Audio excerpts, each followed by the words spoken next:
Lord have mercy. I'll never forget the morning of April 15th, 1945, when German civilians in a small Bavarian town spat at me and hurled racial slurs as my Sherman tank rolled past their homes, only to watch in stunned silence 3 hours later as that same tank destroyed 2 SS Panther tanks that would have leveled their entire village. The spring sun was breaking through morning fog over the German countryside, the smell of diesel fuel mixed with smoke from burning buildings, and somewhere behind me I could hear Duke Ellington's "Take the A Train" playing from our tank's radio, American music celebrating American excellence that these Germans had been taught was impossible from soldiers they'd been told were subhuman. I was Captain Samuel Preacher Williams, 761st Tank Battalion, the first African-American tank unit to see combat in World War II, and after 6 months of fighting from France to the German border, I thought I understood everything about racial hatred, about proving myself to white officers who doubted our capabilities, and about the bitter irony of fighting for freedom overseas while being denied basic dignity at home. I'd earned my nickname Preacher through my habit of quoting scripture during combat briefings, had commanded my Sherman through some of the fiercest tank battles of the European war, and genuinely believed that nothing could hurt more than the racism I'd experienced from my own countrymen. But what happened in that Bavarian village would teach me that hatred took many forms, that respect could be earned through actions when words failed, and that sometimes the people who despised you most became the ones who owed you their lives. Those German civilians would force me to confront the difference between fighting for people who hated you and fighting for principles that transcended their hatred. My journey to that moment of bitter vindication began in November 1944, when the 761st Tank Battalion finally received orders to deploy to Europe after 2 years of training stateside. We'd been formed in 1942 as part of the Army's reluctant experiment with allowing Negro soldiers to serve in combat roles beyond labor battalions and support units. "Men," said Colonel Paul Bates during our final briefing at Camp Hood, Texas, "you're about to become the first colored tank battalion to enter combat in this war. Every eye in the Army will be watching you, looking for any excuse to prove that Negroes can't handle armored warfare." He paused, studying our faces with the expression of a white officer who'd fought Army bureaucracy for 2 years to get us this opportunity. "I believe in you. General Patton believes in you. But belief doesn't matter if you don't prove yourselves in combat. You'll face enemy fire from Germans and enemy prejudice from some American soldiers. You'll need to be twice as good as white tank crews just to be considered equal." His assessment was accurate and infuriating.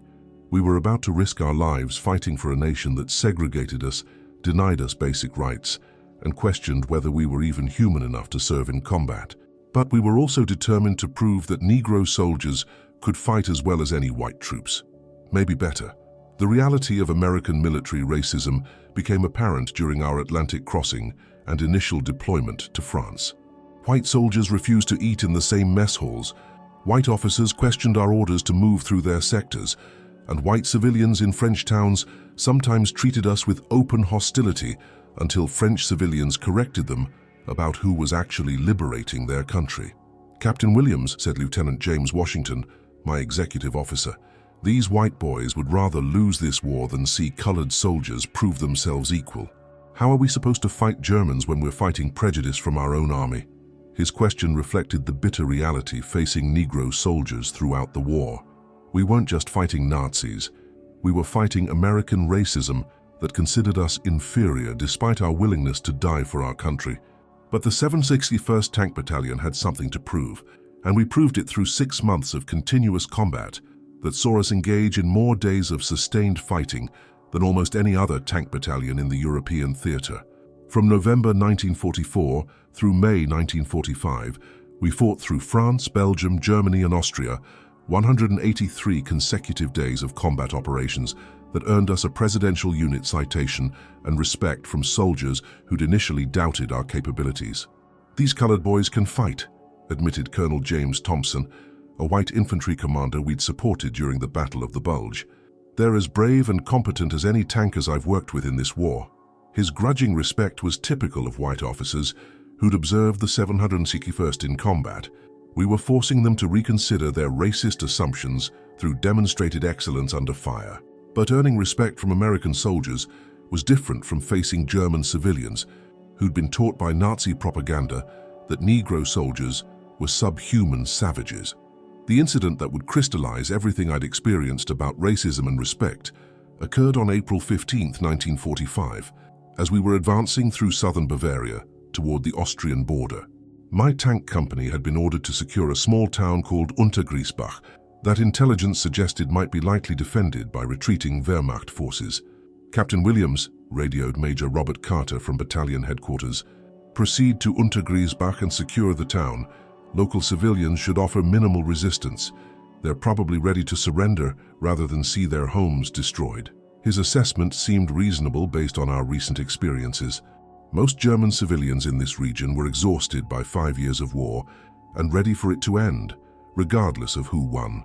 We expected to encounter token resistance from retreating German soldiers, but little opposition from civilians who just wanted to survive.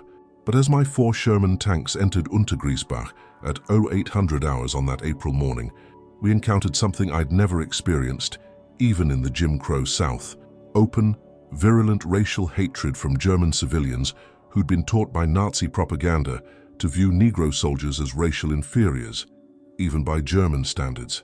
"Schwarze Schwein," shouted an elderly German man from his doorway. "Black pigs." In German, though I didn't need translation to understand the hatred in his voice and expression. Other civilians emerged from their homes as we rolled past, not to wave white flags or offer surrender, but to hurl insults and literally spit at our tanks. Women spat at my Sherman as it passed, elderly men made obscene gestures, and even children threw rocks while their parents encouraged them. "Captain," called Sergeant Willie McLeod over the intercom from his position as my gunner, "these Krauts are treating us worse than white folks back home. What the hell did we do to them?" His question captured the bitter irony of our situation. We were risking our lives to liberate these people from Nazi tyranny, and they were responding with racial hatred that exceeded anything we'd experienced from white Americans who at least acknowledged we were human, even if they considered us inferior.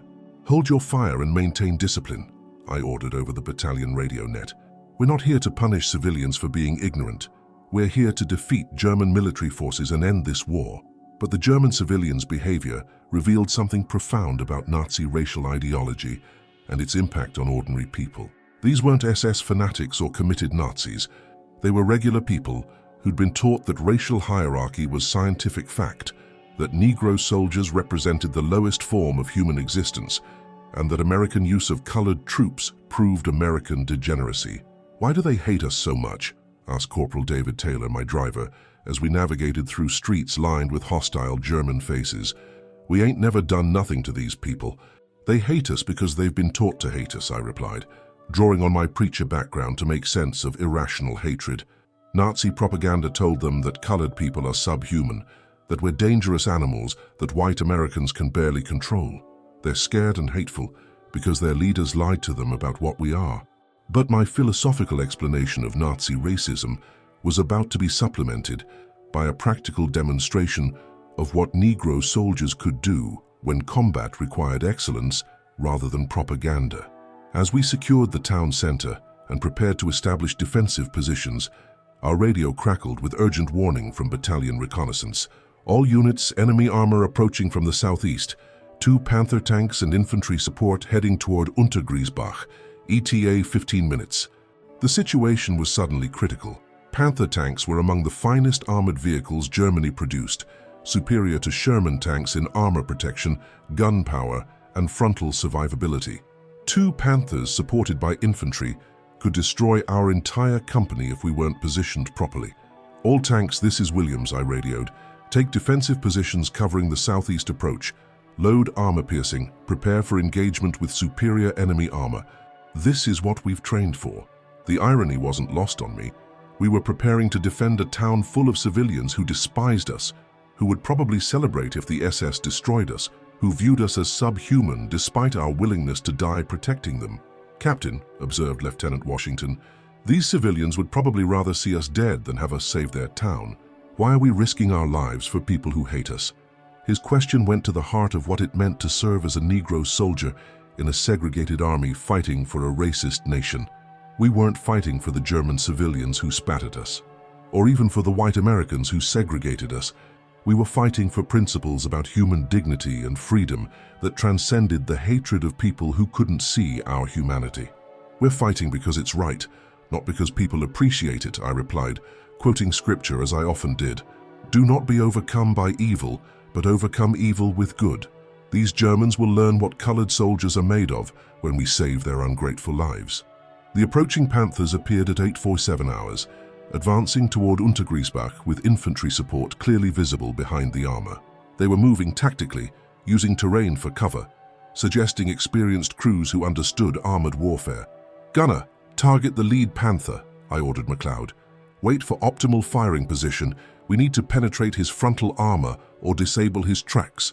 The engagement that followed demonstrated everything the 761st had learned through 6 months of combat against German armor. We couldn't match Panthers in direct firepower, but we could use superior tactics, better positioning and coordinated fire to overcome their technical advantages. As the lead Panther advanced past a barn that blocked his view of my hull-down position, I ordered MacLeod to fire at the tank's thinner side armor.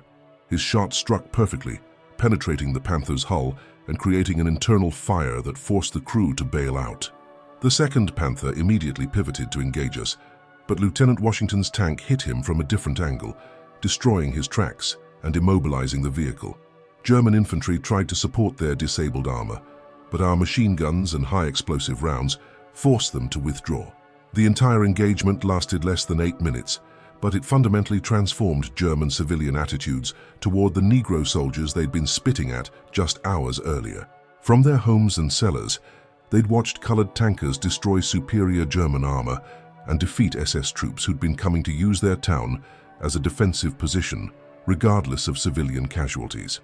As smoke cleared from the burning Panthers, German civilians began emerging from their homes with expressions that combined shock, confusion, and dawning respect for soldiers they'd been taught were incapable of such military competence.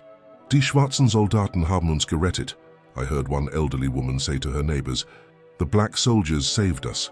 Her tone combined disbelief with grudging acknowledgement that her racist assumptions had been proven catastrophically wrong. Over the following hours, as we secured Untergriesbach and processed surrendering German soldiers, civilian attitudes underwent transformation that revealed the fragility of Nazi racial propaganda when confronted with contrary evidence. The same German civilians who'd spat at us that morning began offering food, water, and assistance to our wounded. Children who'd thrown rocks approached cautiously to stare at our tanks with admiration rather than hatred. Elderly men who'd made obscene gestures asked through interpreters if they could thank the Negro soldiers who'd saved their town. Captain Williams, said our interpreter, a German-speaking Negro soldier named Robert Johnson, the town mayor wants to formally thank you for saving Untergriesbach from SS occupation. He says he's sorry for how civilians treated you this morning. The mayor's apology was delivered through Johnson with obvious discomfort, acknowledging that everything he'd believed about racial hierarchy had been proven wrong by Negro soldiers who fought better than the supposedly superior German troops. Tell the mayor that we weren't fighting to earn his respect or change his mind about colored soldiers, I replied. We were fighting because defending innocent civilians is the right thing to do, even when those civilians hate us for the color of our skin. But the mayor's response, translated by Johnson, revealed genuine transformation rather than just expedient gratitude. Captain, I have believed Nazi propaganda about racial inferiority my entire adult life. I thought that Negroes were subhuman, incapable of civilization or military competence. Today, Negro soldiers saved my town using tactics and courage that exceeded anything I've seen from German forces. I was wrong. My government lied to me about what human beings of different races are capable of achieving. His admission wouldn't undo decades of racist indoctrination or erase the morning's hateful behavior, but it represented recognition that Nazi racial ideology had been propaganda rather than scientific truth. Similar conversations occurred throughout Untergriesbach as German civilians reconciled their racist beliefs with the empirical evidence that Negro soldiers had just saved their lives through demonstrated military excellence. These American-colored soldiers fight like tigers, observed a young German man who'd witnessed the tank engagement. They destroyed Panthers that would have leveled our homes. How can they be inferior when they're clearly superior to our own troops? His question captured the cognitive dissonance facing Germans who'd been taught racial hierarchy as fact, but had just witnessed Negro soldiers defeating supposedly superior German forces. Racism required maintaining beliefs despite contrary evidence. These civilians were confronting evidence so dramatic that maintaining racist beliefs became impossible. But not all German civilians were capable of such transformation. Some maintained their racist attitudes despite what they'd witnessed, retreating into denial rather than acknowledging that their worldview had been proven false. "These Negroes got lucky," insisted one middle-aged German man. "German soldiers were tired and outnumbered. This doesn't prove anything about racial equality." His desperate rationalization revealed how deeply Nazi propaganda had embedded racist beliefs that some people couldn't abandon even when confronted with overwhelming evidence of their falsity. The broader significance of our engagement at Untergriesbach extended beyond just one town's civilians learning respect for Negro soldiers. Our action became known throughout the region as other towns learned that the colored tankers were proving themselves as effective as, or more effective than, white American units. "Captain Williams," reported Major Carter during an evening briefing, "Division Command has received requests from multiple German towns asking specifically for the 761st to provide security rather than other units. Seems your reputation for protecting civilians while maintaining discipline has spread." This grudging German respect for Negro soldiers was ironic and bitter. We were earning appreciation from enemy civilians while still facing segregation and discrimination from our own military and nation. But it also validated our determination to prove through combat excellence that Negro soldiers deserved equal treatment and equal respect. The transformation in German civilian attitudes wasn't limited to Untergriesbach. As the 761st advanced through Bavaria in April 1945, we encountered similar patterns: initial hostility based on Nazi racial propaganda, followed by respect earned through demonstrated military competence and professional behavior. "These colored soldiers are more disciplined than many white American units," observed a German priest in another town we'd secured. "They protect civilians, maintain order, and treat prisoners humanely despite how our people treated them initially."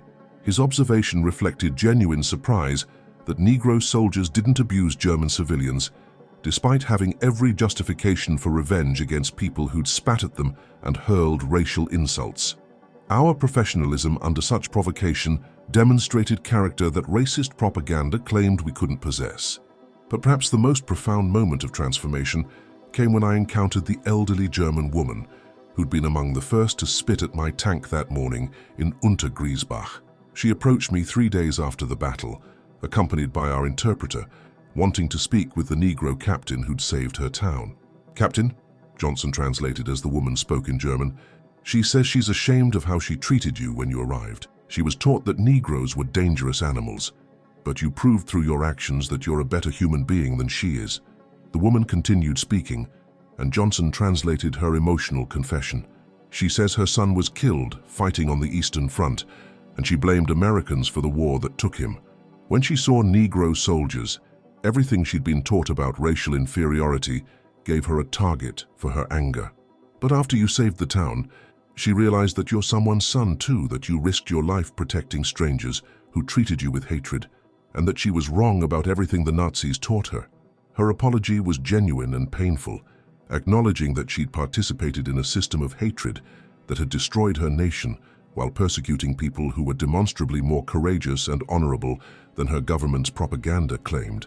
"Ma'am," I replied through Johnson, "I appreciate your honesty about changing your mind, but I hope you understand that racism isn't just about what individual people believe. It's about systems of power that treat human beings as less than human based on characteristics they can't control. Your apology matters, but what matters more is whether you'll oppose such systems in the future."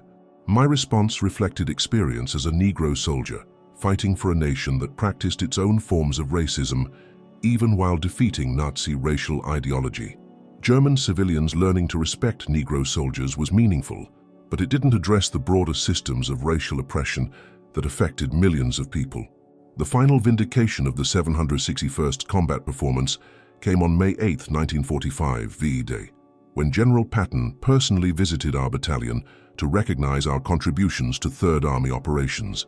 "Men," Patton announced to our assembled tankers, I don't care what color you are so long as you kill Germans proficiently.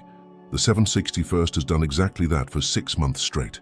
You've proven that courage and competence have no color, and you've earned the respect of everyone who's fought alongside you. His acknowledgement was significant, coming from a commander who'd initially been skeptical about Negro combat units, but had been forced to recognize our effectiveness through demonstrated results. But his words also revealed the bitter irony of our situation. We'd proven ourselves equal to white soldiers in the eyes of our commanders, but that wouldn't translate into equal treatment when we returned home to a segregated America. "Captain Williams," observed Lieutenant Washington after Patton's speech, "we saved German civilians who spat at us, earned respect from white officers who doubted us, and proved that Negro soldiers can fight as well as any troops in this army. But when we get home, we'll still ride in the back of buses and drink from colored water fountains." His observation captured the fundamental injustice facing Negro soldiers. We'd fought for freedom overseas while being denied basic dignity at home. The German civilians who'd learned to respect us had more reason to appreciate Negro soldiers than many Americans who benefited from our service. My post-war experience confirmed the bitter reality that military service didn't translate into civilian equality. I returned to Mississippi to find the same segregation, the same discrimination, the same denial of basic rights that I'd left behind when I enlisted. But I also carried with me the knowledge that I'd proven, to white officers, to German enemies, to German civilians, that Negro soldiers possessed courage and competence equal to any troops in any army. "I fought for principles that my country doesn't fully practice," I told my congregation when I resumed preaching after the war. "But I don't regret that service, because I fought for what America should be, not what it currently is." Those German civilians learned that Negro soldiers deserve respect. Now we need to teach America that same lesson. The civil rights movement that emerged after World War II was built partly on the service of Negro veterans like the 761st Tank Battalion, who'd proven through combat that racial inferiority was propaganda rather than fact. We'd earned respect from enemies who'd hated us, and we'd used that experience to demand respect from the nation we'd served. This was my story. Captain Samuel Preacher Williams, 761st Tank Battalion, who learned that respect could be earned through actions when words failed, that people who hated you could learn better when confronted with evidence of their error, and that fighting for principles was more important than fighting for the approval of those who couldn't see your humanity. My experience in that Bavarian town taught me that racism required maintaining false beliefs despite contrary evidence, that military excellence could challenge racial propaganda, and that sometimes the people who despised you most would owe you their lives and be forced to recognize what they'd refused to see before. What struck you most about German civilians learning respect for Negro soldiers who saved their lives? Have you heard similar accounts from veterans who faced racism from those they were fighting to liberate? These personal testimonies help us understand how individual actions can challenge systemic prejudices. If you want to hear more first-hand accounts like this one, make sure to subscribe and hit that notification bell. Tomorrow we'll be sharing another story about how courage and competence transcended the racial barriers that societies tried to impose. These voices from the past deserve to be heard. Let's make sure their stories live on.